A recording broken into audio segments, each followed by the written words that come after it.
We're in prison, but we all have to realise that it's not the life that we all want, and it's up to us to decide that enough is enough. I can change my life.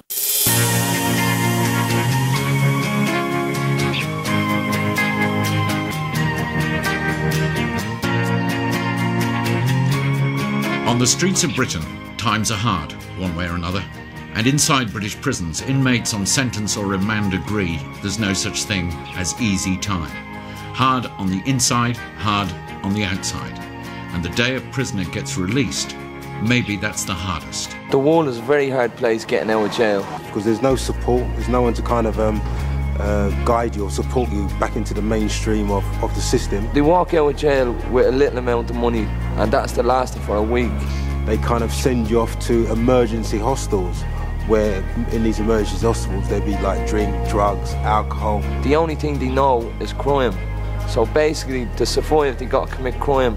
Tomorrow's People, a UK organisation that has already helped over 400,000 Britons back to work, aims to change all that. Tomorrow's People work with a whole range of people. People with health problems, people with mental health problems, people who are in danger of going into the criminal justice system, and those people who've been in it are desperate to get out of it. And more people are coming to us asking us to help them, because what they actually want is to be in work and doing something meaningful with their lives. And so we commissioned some research. We looked all around the world at what people were doing for this client group, and we found many projects, but two in particular that really inspired and excited us. San Patriano is an Italian community founded in 1978 to fix the broken lives of drug offenders and their families. Today, 1,800 ex-addicts receive medical and psychological care, paid out of their own earnings as they work and learn valuable professional skills. 70% leave to find full-time work in that chosen skill, only 10% relapse. 60 houses lodge families, 130 children live there with another 60 in the nursery.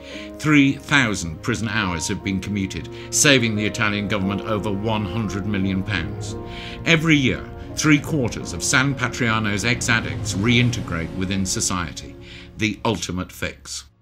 If education is freedom, maybe it's strange that British prisons nowadays provide prisoners with basic skills in language, literacy and numeracy, as well as practical knowledge in a range of subjects and careers. But when you're already on sentence, is that too little, too late? So long as I've started some kind of training in prison, and there's like a link once I leave, I can go and follow this on. And some people in jail, they really get on all the courses and learn a lot, but when they get released from jail, there's no help to point them in the right direction. Like, I basically done a lot of courses, but I don't know what to do with the knowledge I got. Walking around money but nowhere to go, partner and kids gone, no job, no address, back on the street, back on the blag, life stays badly written. But in California, the script got changed, not in Hollywood, in Delancey Street, San Francisco. The biggest first struggle is to get somebody to hope who has never had anything to hope for, and to get them to believe that they have the strength to make dreams come true. Mimi Silbert co-founded Delancey Street in 1971 after graduating with PhDs in both criminology and psychology. She was dismayed by how ex-convicts failed to integrate back into society and decided to try a new approach.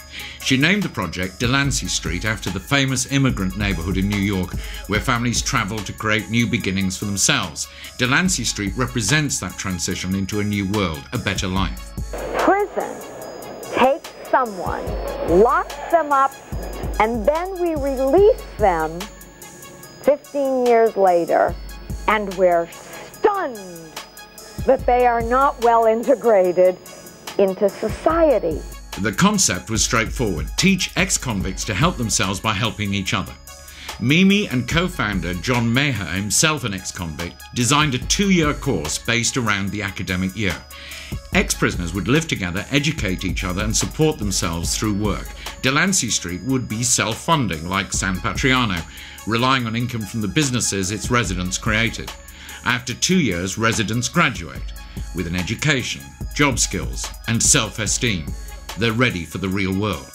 Like the real world, each new arrival at Delancey Street has to start at the bottom.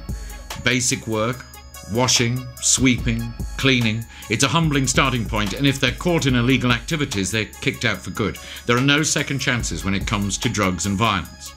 They have to become accountable, responsible. They stand and take the consequences of all their actions. As the 500 residents earn status, they move up the ranks within Delancey Street's businesses. They work with the moving company, printing facilities, retail sales, car services, and other industries.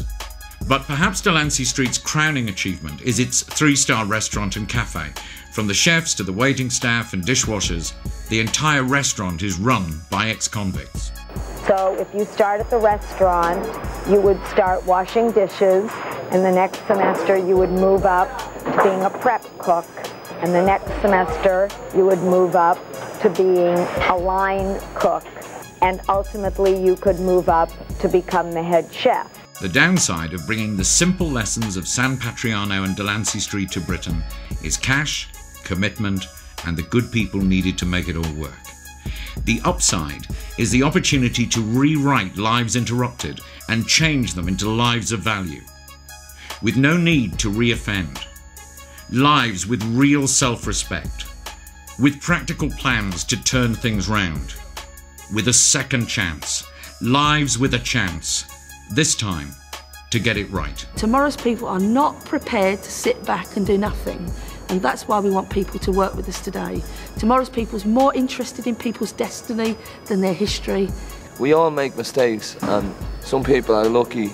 We all make choices, but sometimes the choices are forced upon us. I believe that we all slipped. I slipped.